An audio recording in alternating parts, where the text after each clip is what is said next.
AllBall TV. You already know the motto. They scared, but I'm not. I'm getting so tired of like having to stamp somebody such and such ever. This person is this or this ever. This person is this or this ever. Like that's getting a little annoying. But listen, I don't want to be old man. Get off my. I don't want to be old man. Get off my lawn right now. We can have some fun with this. He is one of the most skilled players ever. Like I said, one of the most skilled players ever. Everything that he does on the basketball court requires an elite level of skill. Being able to finish with both hands around the rim, knowing the angles on the rim, the way he does it. You know what I'm saying? This is the dude that talked about growing up and, you know, the backboard on the backboard at his crib had a hole in it. So having a hole in the backboard, he had to finesse and finagle the English on the basketball a certain way to make different kind of shots. Like, so the way he handles the ball obviously is, you know, one of the best handles, if not the best handle we've ever seen in the game. Shot making ability, you know, being able to, you know, shoot 50, 40, 90 at that position, right? Be efficient. We've seen plenty of guards be just inefficient guards, just chucking up shots, be high volume shooters and not shoot a high percentage. This dude shoots a high percentage from the field, a high percentage from three, and he's a bucket from the line, right? So it's some of the most special, for me, it's some of the most special, you know, abilities on the court that I've ever seen, especially from a guy that size. So, you know, when you get into a position like that, last shot of the game, obviously the possession before that, Luka had hit a three to tie it, right? So, you know, Luka's got it rolling right now, and at that time, but you know, J.K. goes with the finisher, Kyrie Irving, like the skill to shoot a left hand floater hook shot over a 7-footer. That's over Joker. Joker had to laugh about that after that. I don't know if anybody saw that. When he bent, he was laughing. He was like, damn, like he really knocked that down. Incredible shot. That's going to be one of the difference makers, if not the difference maker for the Dallas Mavericks this year in the postseason. It's just going to be crazy. Does he laugh here? Not sure. When he bends over, he's laughing. He's like, yo. I know Luka was praying to Kyrie Jesus. I did see that. Jesus Christ, because I'm gonna go out and say this. I know what you guys are thinking, whatever. That's one of the best game-winning shots I've seen in my life. The hell are we talking about? Yes, shot. Easily. As soon as I saw it, I'm like, that's one of the best. I'm thinking about going through every single shot in the history of that's a tough shot. One of the best game winners ever. He's a right-handed player going with his left hand. The first person I thought about right after I said, one of the best game winners ever, Kobe. He's baby Kobe when he's on that court. Just Kobe decided I have a right separated shoulder. I'm gonna just shoot left-handed throughout the game, just cause kill you with the left. Oh my God, definitely one of the guys in terms of on the court. Yes, he has the Mamba mentality. You know, never seems afraid of anybody. Seems to have, you know, think the game through, and of course, super skilled. And I just always had an issue with the most skilled player of all time, because it's like, I think there are a lot of players who, you know, they play to their strengths. Me and Dom always having a heated conversation about, I thought Kobe should have played more like Penny, and I think that puts him in a different category, and he's automatically like top 3 for me, because he's just, what you see with Joker now is what you would see with Kobe in a way, because he's just, I think, more built, like less stronger than Mike, more finesse than Mike, had a way better handle than Mike at a younger age, better passer than me, and again, super skilled. He can do whatever he wants. Kobe could basically do whatever he wants. How are you going to stop him from going to this corner if he wants to? When he could cut you off, and then I could pass it like this, and I might get it back. It's just a different player. But Kyrie, he never developed that. But we got to give other players too, even though with the Jokers and the Don and the Lucas of the world and Larry Bird, they're super skilled in their own way, but they have to be. They better be. Because if not, what are they? You know what I'm saying? Like Kyrie is super skilled on top of skill. I don't have to be this nice. I didn't have to add this finisher. I didn't have to add this game-winning, left-leaning, left skyhook. I didn't have to add that to my game, but he did. And that's the difference between him and 99%, excuse me, and 99% of anybody that ever played basketball, probably. He just approaches the game like a savant. And that is what we enjoy about him when we do fight for him and we go, that's the guy I like to see. Something else we wanted to talk about was, excuse me, this is part of the reason why when they traded for Daniel Gafford, PJ Washington, I go, how is this not a championship team? You have Luka Doncic, obviously. The last time he was paired up with another killer in Jalen Brunson, Western Conference Finals. I don't care if it was a different West Coast. I don't care if that the team was different. Kyrie is Jalen Brunson, same level, maybe better. He's been there. He has the experience. If we're talking about in terms of playoff, when we start talking about winning now, like Jalen Brunson is a winner. I'm not saying that. He's won on every level except the NBA, and I foresee him being a winner on this level. But in terms of who's got it done already, who's been there and knows, what it takes to be a part of getting there, Kyrie Irving, 100%. I think that's the piece that Luka needed.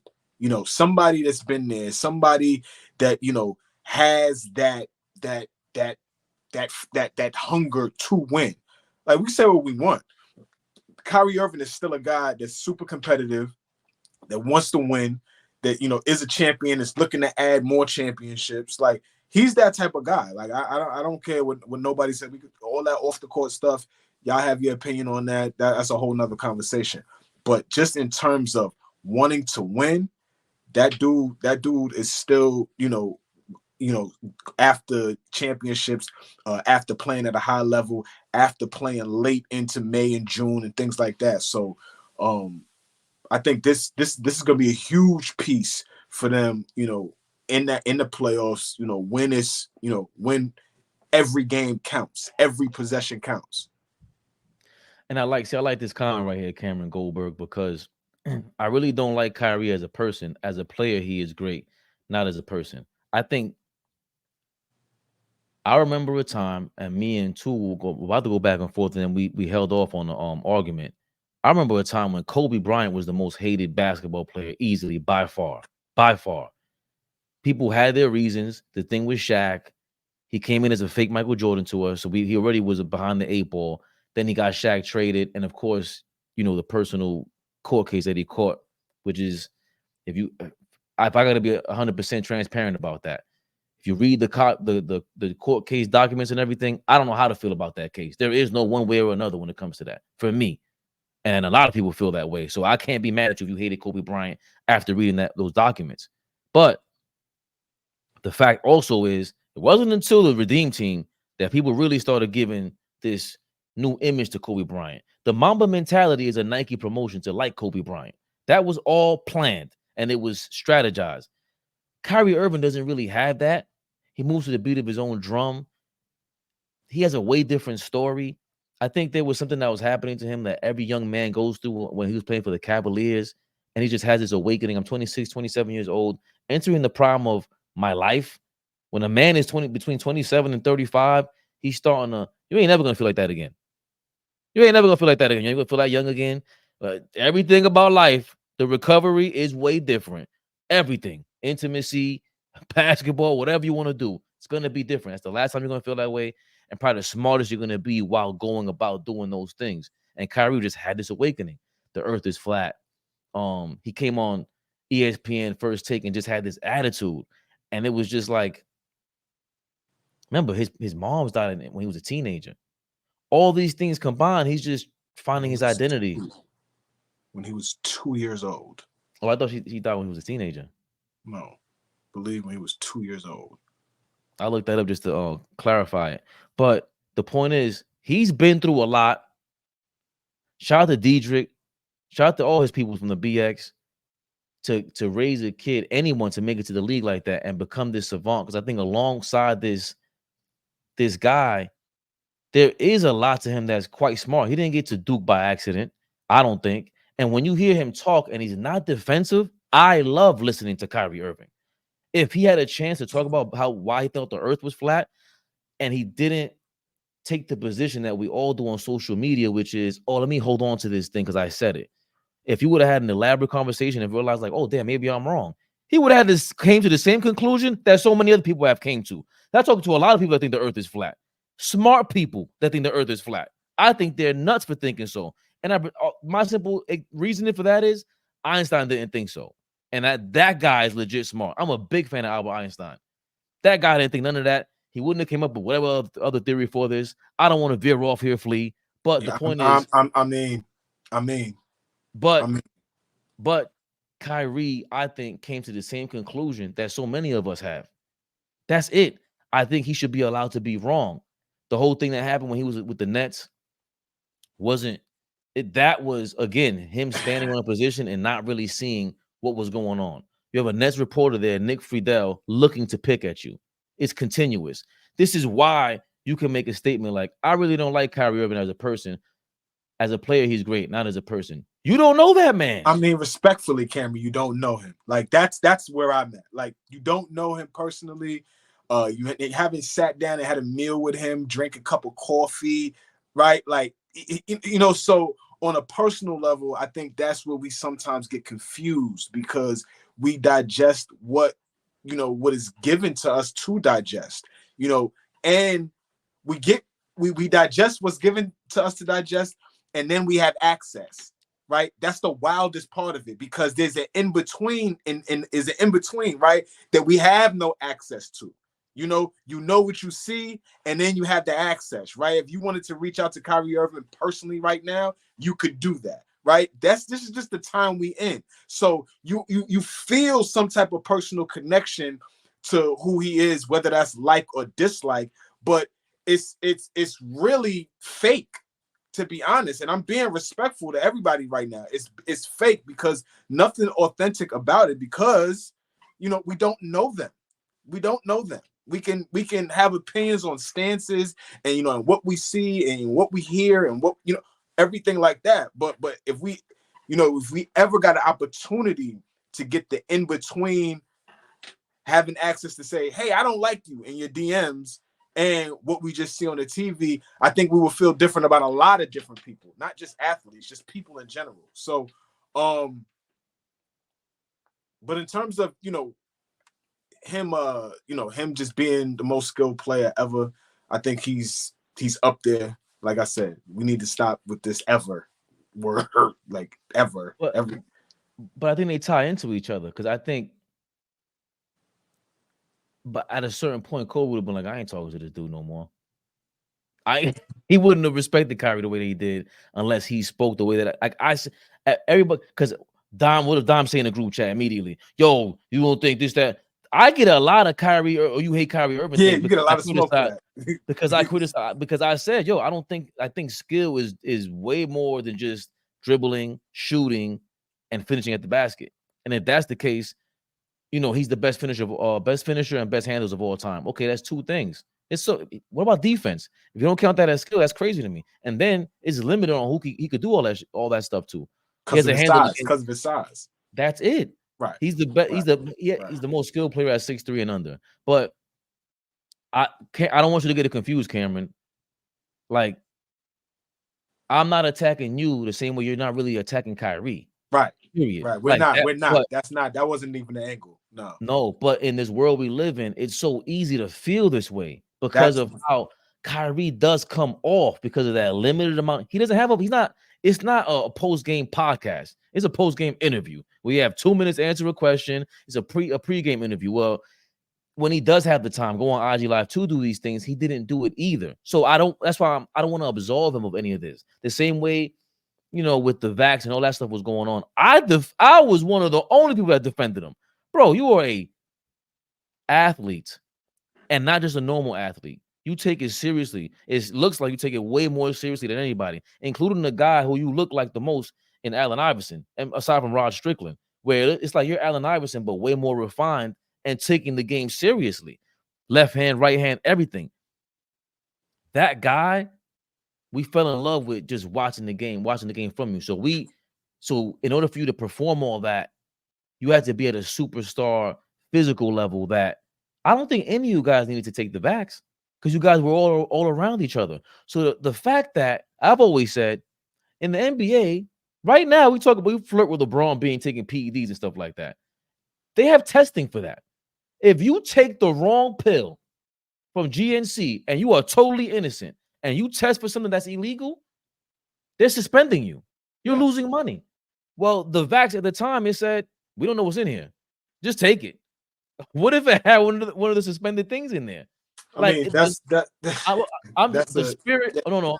I'm just saying the spirit of that rule is incorrect.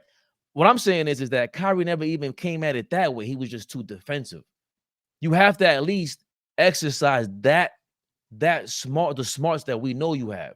Don't let Nick Friedel get to you. That's why he's sitting there in the Mavericks press conferences. See how comfortable he looks now? He's relieved. He knows, yo, Mark Cuban got my back. They're not gonna put me to the, even if I do mess up, he got my back. There's nothing like that. He said, I wish I was drafted by the Mavericks. There's nothing like that. And I don't know if you guys have ever experienced anything like that before, but he's not an evil person to me to ever dislike to make a. I do talk about Devin Booker like this. So. I mean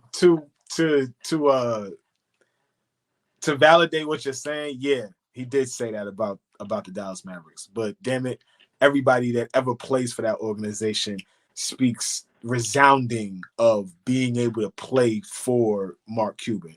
Whether the relationship goes, sour or not, most people say when they play for the Mavericks, it's always a pleasant experience playing for the team, the organization. I'm not talking about individual players, just specifically, that organization. But yeah, I try not to get caught up, me personally, in the what? I try not to get caught up in the, how he felt about the vax, because everybody has, and at that point in time, everybody had their own, you was arguing, and not you personally, but you were arguing with your in-laws about it, your brothers and sisters about, well, should we get it? Should like, that was a point of contention for, people at your job, people in your family, people in your friend groups. Like, so I don't, me personally, like, I don't get into whether you get it, whether you not, how do you feel, but when it was affecting him being on the basketball court, I thought that, he should have given more thought into how does this affect us going forward as a team, more so than, the other side of it, which is absolutely important. Is it harmful? Is it not? All those kind of feelings. Are they forcing me to do something I shouldn't do? All of that is valid. I'm not saying he's wrong for that. What I'm saying is they had a golden opportunity to, really do some things. And at points, his absence hindered that. And that's I'm keeping it basketball. It's not, I don't refute, how he approached that. I'm just saying, had he been there, things may have been different. That's all. For TV, you already know the motto. They scared, but I'm not.